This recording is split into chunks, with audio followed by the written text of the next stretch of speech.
Good evening, everyone. We're truly glad to have you back with us tonight.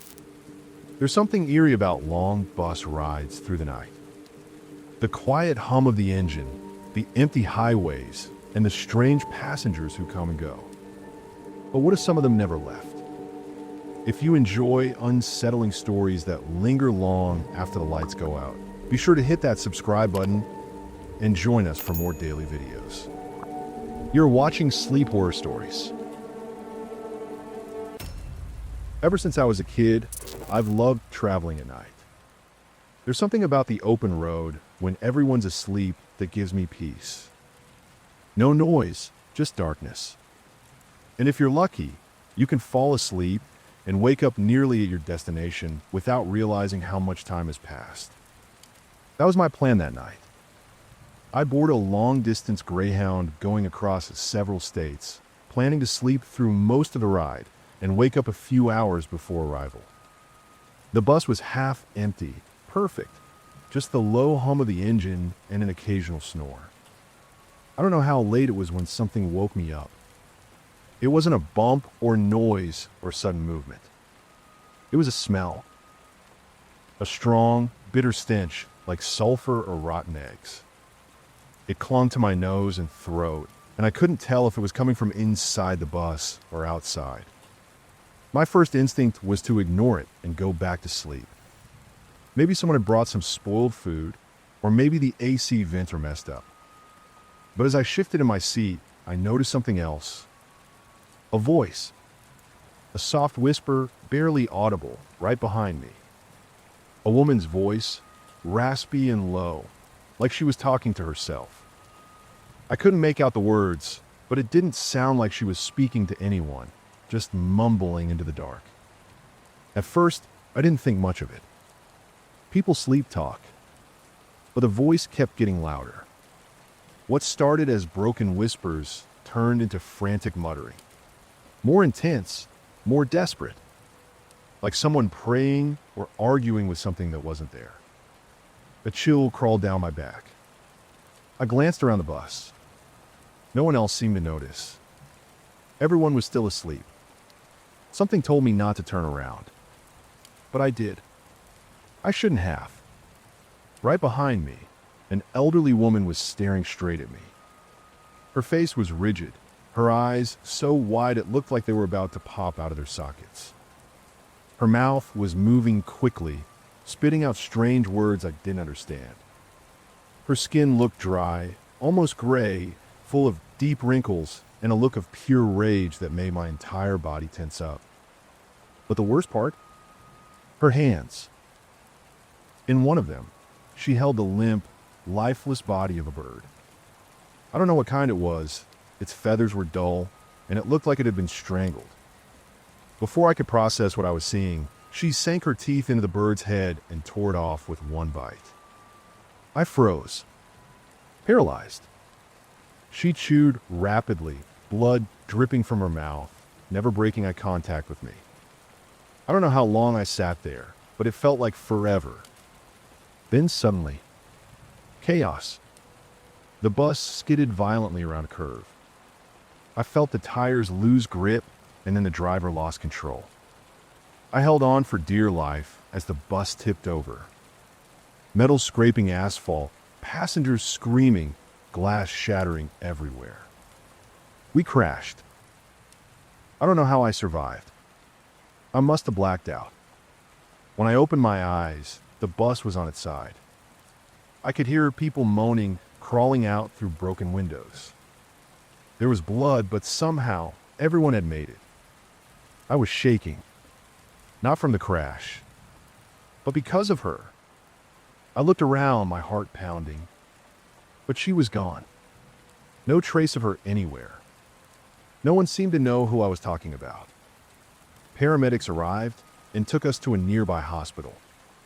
Most of us had minor injuries, bruises, maybe a broken bone here and there. They called it a miracle. But I knew better. That wasn't an accident. It was something else. I don't know if she still appears on other buses, or if anyone else has seen what I saw. All I know is that night wasn't just bad luck. It was planned.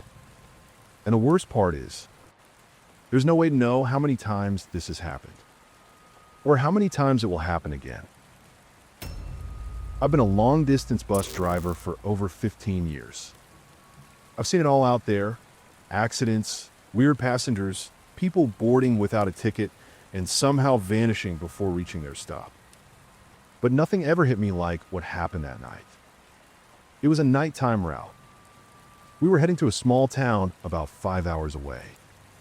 The bus was almost full, but most people were either asleep or glued to their phones. The road was calm, the sky pitch black. Everything seemed normal until the bus suddenly stopped. At first, I thought we hit a pothole or had a minor issue. But when I tried to restart the engine, nothing happened. I looked at the dashboard, lights flickering like the entire system was failing. I cursed under my breath, annoyed about the idea of calling dispatch and waiting for roadside help in the middle of nowhere. My assistant, a young guy who always rode with me on these long trips, stood up and said, "I'll get out and check." I nodded, but before he could even touch the door, something happened that froze us both. Out of nowhere, a group of teens ran out of the woods toward the bus. They looked terrified, dirty clothes, torn up shirts, faces filled with panic. They banged on the bus door, screaming something I couldn't understand at first. "You have to leave. You can't stay here." My assistant and I looked at each other, stunned. The commotion had woken up the whole bus. Passengers sat up, looking toward the noise. A woman screamed when she saw them. We could all see them clearly under the headlights. They didn't look like criminals, but something felt off. Where had they come from? There were no houses nearby. Just open road and forest. My gut said it could be a trap. A setup to get us to open the door and rob us. So I made a call. I didn't open it. My assistant gave me a nervous look. "What do we do?" "Nothing," I said. "Don't open it." One of the teens, closest to the door, looked straight at us with bloodshot eyes. He was slamming the glass with both hands. "Please, go. Don't stay here. Leave now." I started sweating. His voice wasn't threatening. It was desperate. But I stuck with my decision. No way I was letting strangers on the bus in the middle of the night. Then the impossible happened. The teens froze.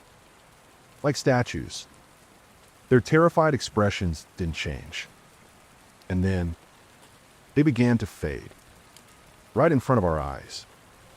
First their arms, then their faces. Within seconds, they were gone.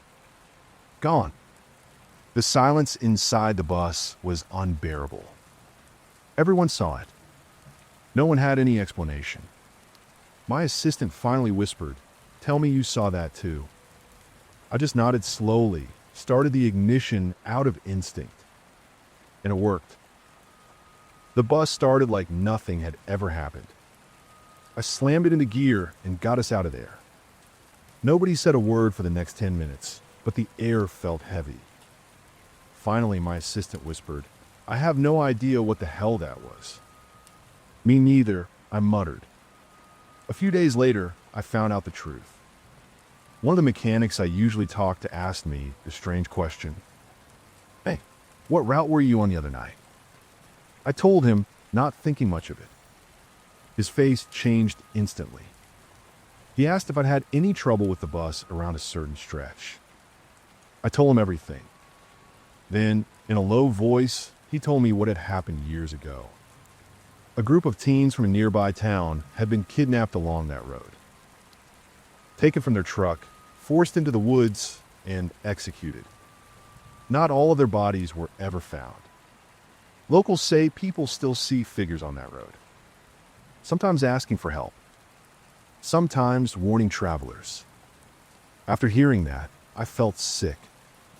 I haven't driven that route since. And I don't want to know what might have happened if we had opened that door. Some warnings don't come from the living. And there are places on the road where you should never get stuck.